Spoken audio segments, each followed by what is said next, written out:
తాకట్లో ఉన్న మీ బంగారాన్ని విడిపించి ఆ రోజు ఆన్లైన్ రేటుకి కొంటాం. Sharma gold company. నమస్తే, వెల్కమ్ టు సుమన్ టీవీ. నేను మానస. ఈరోజు మనతో పాటు ఉన్నారు జ్యోతిష్య రత్న, జ్యోతిష్య చక్ర వైభవ నిపుణ డాక్టర్ రాళ్లపల్లి రవికుమార్ గారు. వారితో మాట్లాడదాము. ఈ మాసం రాశి ఫలాలు ఏ విధంగా ఉన్నాయో వారిని అడిగి తెలుసుకుందాం. గురుగారు నమస్కారం అండి. నమస్కారం. గురుగారు, ద్వాదశ రాశుల్లో నవగ్రహాలు ఈ మాసం అంతా కూడా ఏ స్థానాల్లో ఉన్నాయో ముందుగా తెలియచేయండి. తప్పకుండా. శరదిందు సమాకారే పరబ్రహ్మ స్వరూపిణి వాసరాపీఠ నిలయే సరస్వతి నమస్తుతే. సుమన్ టీవీ ప్రేక్షకులకి నమస్కారం. ఈ నెల అంటే మే నెల ద్వాదశ రాశుల ఫలితాలు తెలుసుకునే ముందు ద్వాదశ రాశుల్లో నవగ్రహాలు ఎక్కడ ఉన్నాయో తెలుసుకుందాం.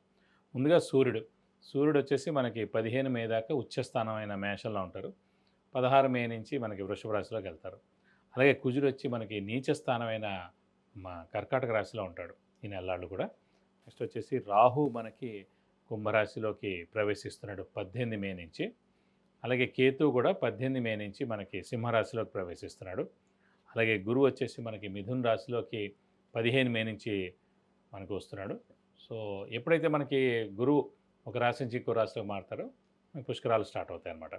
సో నెక్స్ట్ వచ్చేసి మనకి శని ఆల్రెడీ మనకి 31 మార్చి నుంచే మేన్ రాశిలోకి ప్రవేశించాడు. కాబట్టి ఇప్పుడు మేన్ రాశిలో శని ఈ మాసం అంతా ఉంటాడు. అలాగే బుధుడు వచ్చి మనకి మేషరాశిలో ఈ నెలలాళ్ళు ఉంటాడు. బుధుడు నీచత్వం కూడా వెళ్ళిపోయింది మనకి. మొన్నదాకా నీచలో ఉండి కూడా బుధుడు కూడా నీచత్వం వెళ్ళిపోయి మేషరాశిలోకి ఈ మాసం అంతా ఉంటాడు.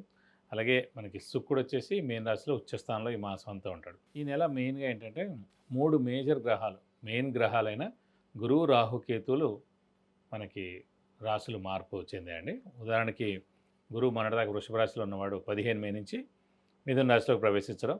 అలాగే రాహు మనకి మేన్ రాశిలో ఉన్నాడు ఏనార్థం నుంచి. అతను 18 మే నుంచి మేన్ రాశి నుంచి కుంభరాశిలోకి ప్రవేశించాడు. ఏనార్థం అంతా ఇక్కడే ఉంటాడు. అలాగే గురువు సంవత్సర కాలం అంతా మిథున రాశిలో ఉంటాడు. అలాగే కేతు వచ్చేసి మనకి కన్యా రాశి నుంచి సింహరాశిలోకి ప్రవేశించాడు ఈ 18 మే నుంచి. సో ఈ ఏనార్థం అంతా కూడా సింహరాశిలోనే కేతు ఉంటాడు.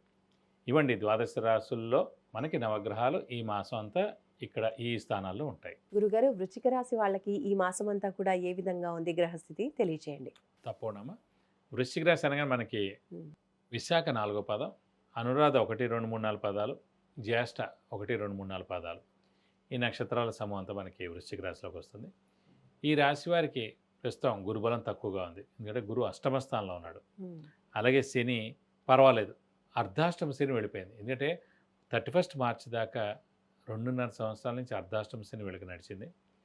బాగా స్ట్రెస్, స్ట్రెయిన్, మానసిక ఆందోళన, అనారోగ్యం, కొంతమందికి సర్జరీస్ కూడా అయ్యాయి, కొంతమంది డబ్బు ఖర్చు అయింది, కొంతమంది ఇళ్ళు ఖాళీ చేశారు, కొంతమంది ఇళ్ళు అమ్మేశారు, కొంతమంది వ్యాపార నష్టాలు అయ్యాయి, కొంతమంది కోర్టు కేసులు అయ్యాయి, లిటిగేషన్లు ఉన్నాయి, ల్యాండ్ రిలేటెడ్ ప్రాబ్లమ్స్ ఇవన్నీ కూడా ఫేస్ చేశారండి వృశ్చిక రాశి వారు.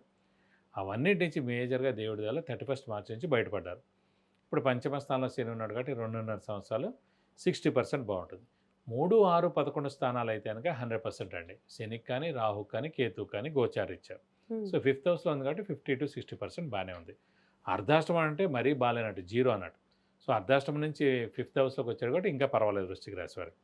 అలాగే రాహు మటుకు 4th హౌస్లో ఉన్నాడు, 10th హౌస్లో ఏమో కేతు ఉన్నాడు. రాహు కేతులు పర్వాలేదు, శని పర్వాలేదు, గురువు మటుకు బలం తక్కువగా ఉందని చెప్పుకోవాలి. సో ఈ రాశికి ఏంటంటే మెయిన్గా రాశాధిపతి అయిన కుజుడు కూడా ప్రస్తుతం నీచ స్థానంలో ఉన్నాడు.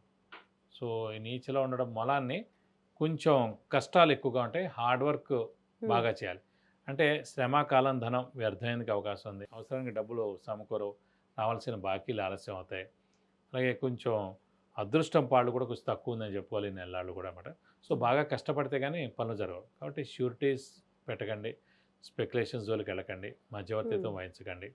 కొంచెం ఆరోగ్యం విషయంలో కూడా కొంచెం జాగ్రత్త వహించండి. ఇంట్లో పెద్దవాళ్ళ చిన్నపిల్లల ఆరోగ్యం కూడా కొంచెం జాగ్రత్త వహిస్తే మంచిది. అలాగే అష్టమ స్థానంలో గురువు ఉన్నందుకు ఏంటంటే విద్యార్థులకు సువర్ణ అవకాశం. ఎందుకంటే ఎప్పుడైతే మన జాతకంలో చూస్తామో లగ్నం నుంచి అష్టమ స్థానంలో గురువు ఉన్నవాళ్ళు తల్లిదండ్రులు దూరంగా ఉండడం, విద్య నిమిత్తం, మెయిన్గా ఉద్యోగ నిమిత్తం. సో విద్యార్థులు ఎవరైతే ఫారెన్కి వెళ్ళి చదువుకోవాలనుకుంటున్నారో, లేదంటే ఇండియాలో వేరే చోటకి వెళ్ళి చదువుకోవాలనుకుంటారో వాళ్ళకి ఇది సరైన సమయం. మంచి ర్యాంక్ వస్తుంది, మంచి సీట్ వస్తుంది. సో తల్లిదండ్రులు దూరంగా ఉండి చదువుకునేందుకు అవకాశం కూడా వీళ్ళకి కలుగుతుందంటే అది మంచి సీటు వస్తున్నాయి కదా ఆ యూనివర్సిటీ. సో ఆ ఫారెన్కైనా వెళ్ళి చదువుకోవచ్చు, ఇండియాలో అయినా మంచి యూనివర్సిటీలో కూడా వెళ్ళి చదువుకునేందుకు అవకాశాలు ఎక్కువగా ఉన్నాయి. గురుగారు, వృశ్చిక రాశి వాళ్ళకి ఆర్థికంగా ఈ మాసం ఏ విధంగా ఉండబోతోంది? సాధారణంగా ఆర్థికం అన్న ధనం అన్న కూడా కారకుడు గురువు అండి. ఉమ్, ఎందుకంటే ఇది కాకుండా ద్వితీయాధిపతి కూడా గురువు అయ్యాడు వృశ్చిక రాశికి. ఉమ్, సో ధనాధిపతి కూడా గురువు అయ్యాడు కాబట్టి అలాంటి ధనాధిపతి ధనకారకుడు అయిన గురువు అష్టమ స్థానంలో ఉన్నందుకు ఆర్థికంగా కొంచెం మిశ్రమంగా ఉంటుంది ఉమ్, ఈ సంవత్సర కాలం అంతా కూడా. ఈ నెలలు కూడా అలాగే ఉంటుందని చెప్పుకోవచ్చు. కానీ బాగా కష్టపడితే కానీ పనులు జరగవు. ఈ శ్రమకాలం ధనం వ్యర్థమయ్యేందుకు అవకాశం ఉంది కాబట్టి బాగా కష్టపడితేనే డబ్బులు వస్తాయి. కాబట్టి ఈ నెలలు కూడా ఈ మాసం అంతా కూడా ఆర్థికంగా మిశ్రమంగా ఉంటుందని చెప్పుకోవాలి. మరి గురుబలం ఏ విధంగా ఉంటుంది వీరికి? సాధారణంగా ఇందాక కూడా చెప్పుకున్నాం గురుబలం అంటే ఉమ్, మన రాశి నుంచి ద్వితీయం అంటే Hmm. సెకండ్ హౌస్, 2వ స్థానం, 5వ స్థానం, 7వ స్థానం, 9వ స్థానం, 11వ స్థానం ఈ స్థానాల్లో ఉంటుంది గురుబలం అన్నట్టు. ఇది అష్టమంలో ఉండిపోయేటప్పటికంటే మిశ్రమంగా ఉంది, మధ్యస్థంగా ఉంది, మీడియంగా ఉంది. సో 50% బలం ఉందన్నమాట. సో దీని వల్లనే అన్ని పనులు డిలే అయిపోవడం, మెయిన్గా ధనకారకుడు, సంతాన కారకుడు, బ్రదర్స్ కారకుడు, దైవబలాన్ని కారకుడు ఇవన్నీ కూడా గురువే అండి. అలాంటి గురువు అష్టమంలో ఉండేప్పటికీ ఉమ్, అన్ని పనులు డిలే అయిపోవడం, ఎప్పుడైనా ఖర్చు అయిపోవడం, నేమ్ అండ్ ఫేమ్ మనం అనుకున్నంత రాకపోవడం, అప్పుడు మన పేరు కూడా పోతూ ఉండడం, సో ఇదివరకు ఉన్న గుర్తింపు ఇప్పుడు లేకపోవడం ఇలాంటివన్నీ జరుగుతుంటాయి అన్నమాట. ఇవన్నీ కూడా ఒక సంవత్సర కాలం. మళ్ళీ భాగ్యస్థానంలోకి తర్వాత వస్తారు కూడా అప్పుడు చాలా బాగుంటుంది. సో కాబట్టి ఇప్పుడు గురుబలం కూడా తక్కువగా ఉందని చెప్పుకోవాలి. మరి వృశ్చిక రాశి వాళ్ళు ఏ పరిహారాలు పాటిస్తే ఈ మాసం అంతా కూడా వాళ్ళకి బాగుంటుందంటారు? మెయిన్ మనకి గురువే ఇంపార్టెంట్ కాబట్టి, గురువే అష్టమంలో ఉన్నాడు కాబట్టి ఉమ్, ఖచ్చితంగా దత్తాత్రేయ స్వామిని ఎక్కువగా ఆరాధించడం, ప్రతిరోజు దత్తాత్రేయ స్వామి అష్టోత్తరం చదువుకుంటే మంచిది. అలాగే వీలైతే కనుక ప్రతి గురువారం దత్తాత్రేయ స్వామి టెంపుల్కి వెళ్ళి 40 ప్రదక్షిణాలు చేస్తే మంచిది. అభిషేకం కానీ అర్చన కానీ చేస్తే కూడా చాలా మంచిది.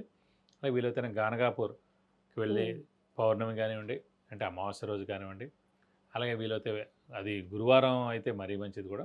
వీలైతే అలా వెళ్ళి ఆయన దర్శనం చేసుకుని అక్కడ ఒక నిద్ర చేస్తే కూడా చాలా మంచిది. అలాగే 40 ప్రదక్షిణాలు కూడా చేస్తే చాలా మంచిది.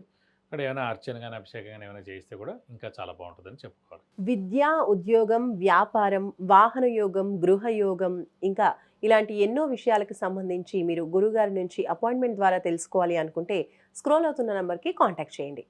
వృశ్చిక రాశి వాళ్ళ రాశి ఫలితాలు ఈ మాసంలో తెలియజేసినందుకు ధన్యవాదాలు గురుగారు. నమస్కారం.